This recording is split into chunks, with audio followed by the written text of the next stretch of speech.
What's your name again, my brother? Ty. Hey, what's your name, bro? Marvin. Marvin and DeAndre. So, Marvin was asking how many gates. I asked him how many gates it is to get in the kingdom of heaven, and he said 1. That's what we was all raised up on. So we're gonna show you the truth. How you doing, sis? Okay. Okay. Oh, I can wait if you guys gonna do that. Okay. So how many? Do you know how many gates it is to enter into the kingdom of heaven? Do you know?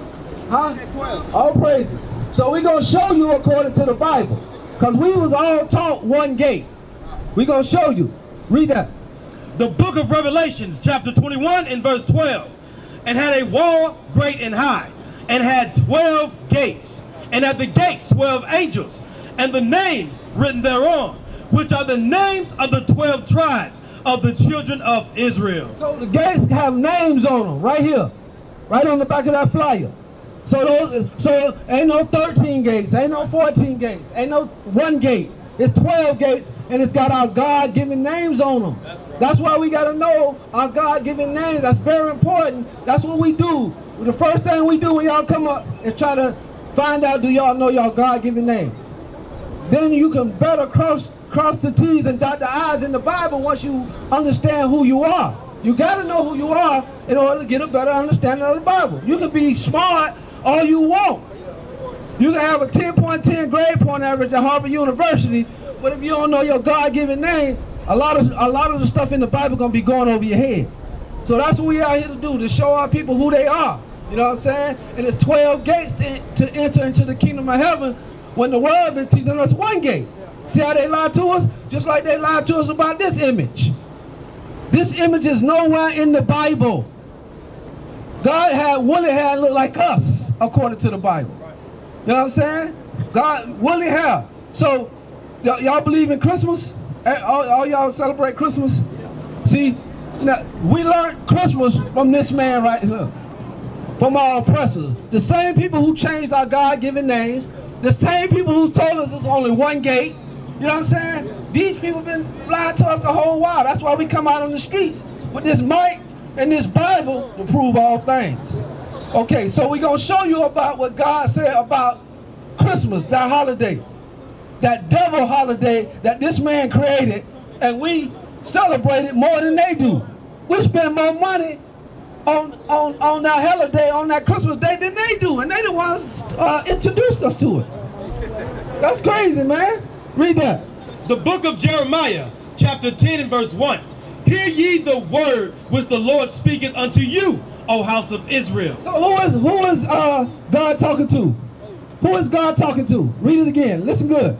Hear ye the word which the Lord speaketh unto you, O house of Israel. So we are the Israelites. Jeremiah is talking to the Israelites about what God say do. He ain't talking to the whole world. He only talking to us, the black, Hispanics, and the Native Americans, which are the Israelites. Read that. Thus saith the Lord, learn not the way of the heathen. Learn not the ways of the heathens. Anybody that's not on this list is a heathen according to God. We are the chosen people, and they know it. We need to know it. We need to understand it. Read. And be not dismayed at the signs of heaven. Be not dismayed at the zodiac signs and all that BS. Read. For the heathen are dismayed at them. Let them worry about that. We don't supposed to be worrying about our signs and all that. That's all devil stuff. Read. For the customs of the people are vain. It say the customs. What's a custom? Christmas. Any holiday. Any holiday. That's why I say customs with an S on it. Read it again. For the customs of the people are vain. For one cutteth a tree out of the forest. So one cut of a tree out of the forest. What that's going into, sis? One, for the customs of the people are vain. So we identify what the customs is. Customs is any one of their holidays. But this talking about a specific holiday. Read it again. The book of Jeremiah, chapter 10 and verse 3. For the customs of the people are vain. Vain mean lies. So they customs, all of their holidays are lies. But it's talking about one specific holiday that they taught us. Read. For one cutteth a tree out of the forest, the work of the hands of the workmen with the axe. So when they cut the tree out of the forest, what that's going into? Christmas. One cut a tree out of the forest with the axe. Read. They deck it with silver and with gold. When you bring it to the house, what you do with it? We don't cut it no more. We go to Walmart and get our tree now. But back in them days, they used to cut it and they deck it with what? They deck it with silver and with gold. They deck it with silver and with gold. What custom is that talking about? Christmas. These ain't our words. These coming out of the word of the Bible. Read that.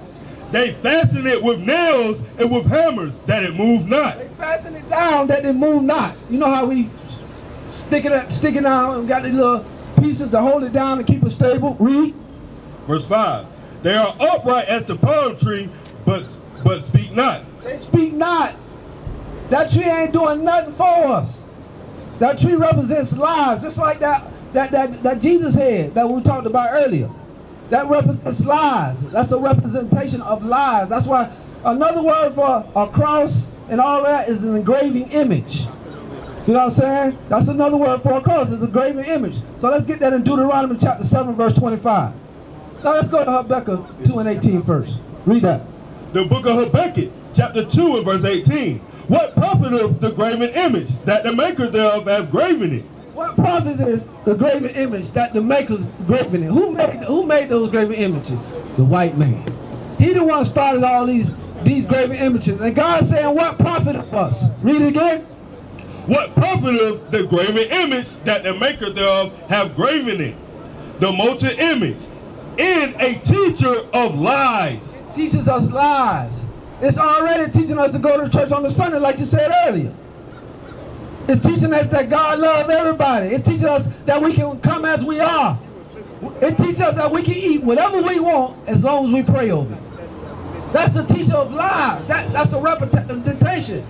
It's like you love God, but you being taught lies about God. That's why I say that's got to come off. Read. That the maker of his work trusteth therein, to make dumb idols. I call them dumb idols. So now let's go to Deuteronomy 7:25. Go ahead. What's your? All praises. Yeah. Right. They got us thinking the Bible ain't real. Right. The white man, he done messed us up so bad till we don't even believe in the Bible. But the Bible's a true book. You know what I'm saying? So listen what God said about this graven image. Before you leave, read that. The book of Deuteronomy chapter 7 verse 25. The graven images of their gods shall ye burn with fire. So the graven images of their God telling us to burn it. Read. Thou shalt not desire the silver or gold that is on them. We should not desire the silver or the gold, because that's what we wear, silver and gold, crosses and Jesus heads and ox and all this BS. Read. Nor take it unto thee, lest thou be snared therein, for it is an abomination to the Lord thy God. So what is an abomination? Something that God hates, right? Let's get that right quick, and we're going to go right back to it, because a lot of our people say God don't hate. God hates when we don't do what he say do. You know what I'm saying? Exactly. So we're going to read what abomination means. Read that. The book of Sirach, chapter 15, verse 13. The Lord hateth all abomination, and they that fear God love it not. So if you fear God, go back to Deuteronomy 7:25. Read that again. The book of Deuteronomy, chapter 7, verse 25. The graven images of their gods shall ye burn with fire. Thou shalt not desire the silver or gold that is on them, nor take it unto thee, lest thou be snared therein. For it is an abomination to the Lord thy God. So it's an abomination. So, like we say, we have a lot. We know about being Israel. It's requirements. Once we realize that we are God's chosen people, God got requirements for us. We got to come back to keeping his laws and doing what he say. We used to scream black power while Heron was pushed. But at the end of the day, nothing's in vain.